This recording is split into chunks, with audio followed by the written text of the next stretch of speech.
Welcome to this year's Edelman Trust Barometer. Every single year, we cover a variety of different reports and platforms. This report, especially this year, is setting the pace for how businesses and brand communities view the macro trends and the struggles over the course of the next year. This year, we're focusing on some pretty grim prospects for what it means for governance, journalism and media, nonprofit organizations, and especially international virtual organizations. Let's get started.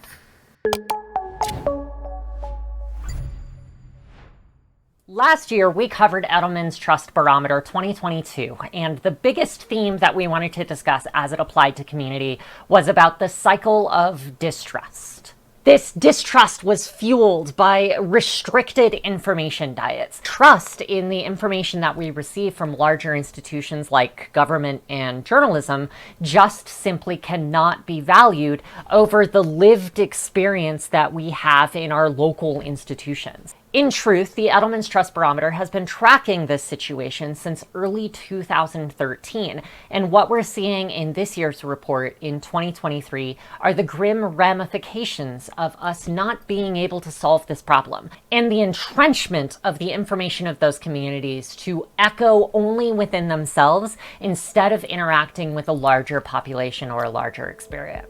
In the Trust Barometer 2023, we've observed the move from division to polarization. Ideology has become identity. What this year's report represents is a certain ostracization of the larger community. It's an intense in-grouping and out-grouping of society as a whole because people are no longer trusting the institutions outside of their lived experience. And our core political beliefs are no longer just beliefs. They're the entire identity that we build. In this video, I'm going to break down several of the themes within the Edelman Trust Barometer. I'm going to bring up a lot of examples from the report that you can find right here. Go look at it, bring it up with your teams, and share this video and your opinions with your local online communities to figure out how we're going to resolve this problem. In this video, we're first going to cover how the barometer works. What is the methodology that we're looking at? After that, I'm going to do a very, very brief walkthrough of the report. You can also find a thorough walkthrough of the report right here,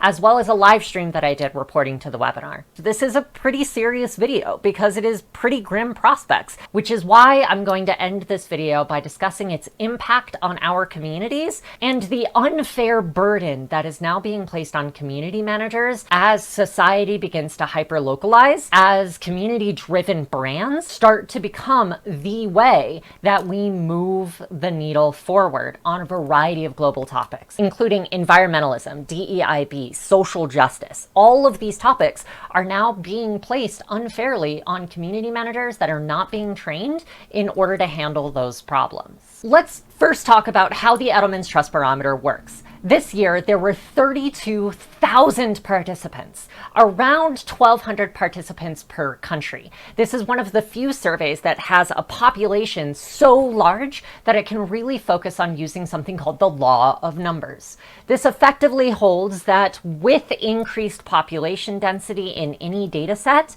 you now have the ability to determine more accurate results. A lot of surveys don't have this ability, which is what makes the Edelman Trust Barometer, now 23 years old, so critical and so important for our industry as a whole. This is our 23rd year.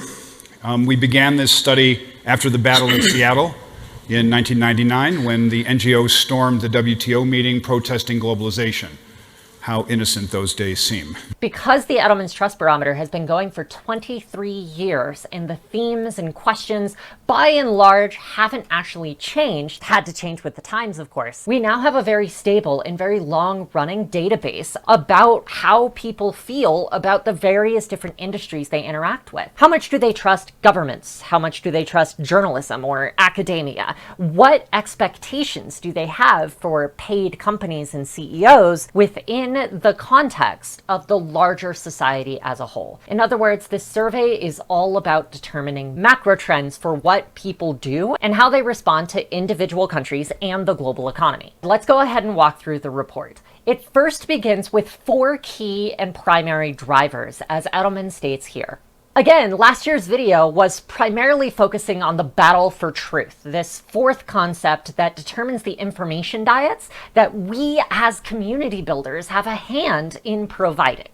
Let's start first here in the United States with a specific polarization everyone is familiar with. An even split of Republicans believe that our larger institutions are insurmountably broken.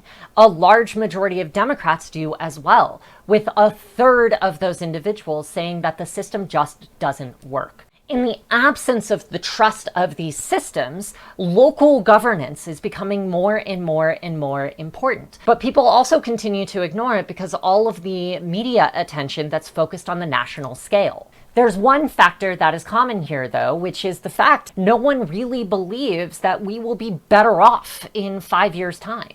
The lower economic class you have, the worse this gets, which of course makes sense. But when we dive into the data and we start focusing on the specific institutions and the specific leaders that people do trust, you start to notice that literally all of them are local. We care far more about our teachers and our business leaders, the people that we communicate and talk with on a daily basis. Nonprofit organizations that have local grassroots efforts are trusted far and away beyond the institutional and large-scale nonprofit organizations. What this effectively means is that people's thoughts, opinions, and feelings have now become entrenched and immutable.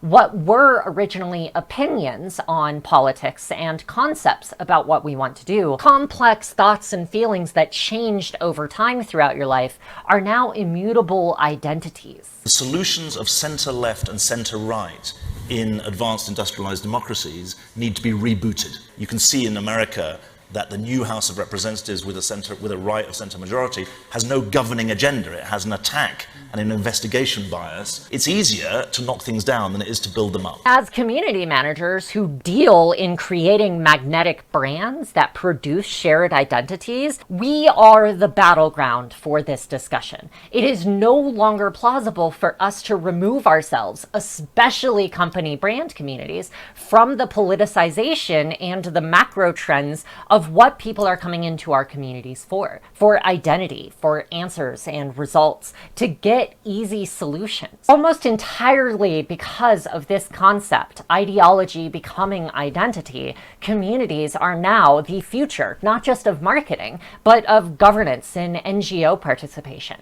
If journalism has any chance of recovering, it has to integrate with community builders in order to solve the one primary pain point that we have. Our focus in our iteration on bonding capital is what creates community ROI in brand communities and what creates capacities for people to do a great amount of work in our communities. But our focus on bonding capital is sacrificing a very necessary form of bridging and linking capital. And that's not necessarily a bad thing for us. We are now the future of an entire economy for this reason. But it also means it comes with a very grim responsibility. People come into our communities because they want that shared identity, but we have to expand and encourage them to widen that perspective. It's now our job to focus on that linking and that bridging capital. We've built an entire industry on the bonding capital of self-disclosure,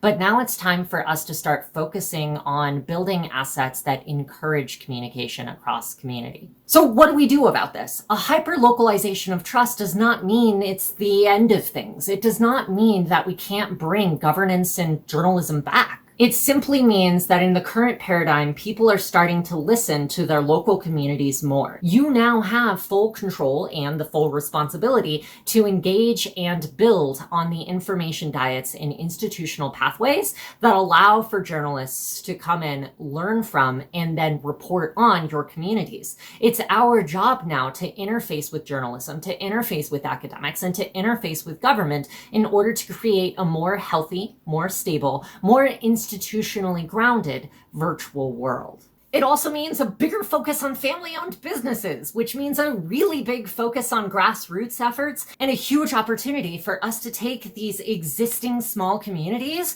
and macro scale them. In other words, this is an opportunity for us to completely reinvent what it means to have institutional trust. So my promise to you is that in my community, I'm going to focus more on the linking and bonding capital. I'm going to have more events and introduce the socially constructed Discord to incredible people. And I'm going to create specific inroads to other communities, just like I did with CLG Campus. I'm actually going to do one on journalism and interfacing community managers with journalists. So if you're interested in that, click right here in order to subscribe. You can also look at the prior year's Edelman Trust Barometer right here.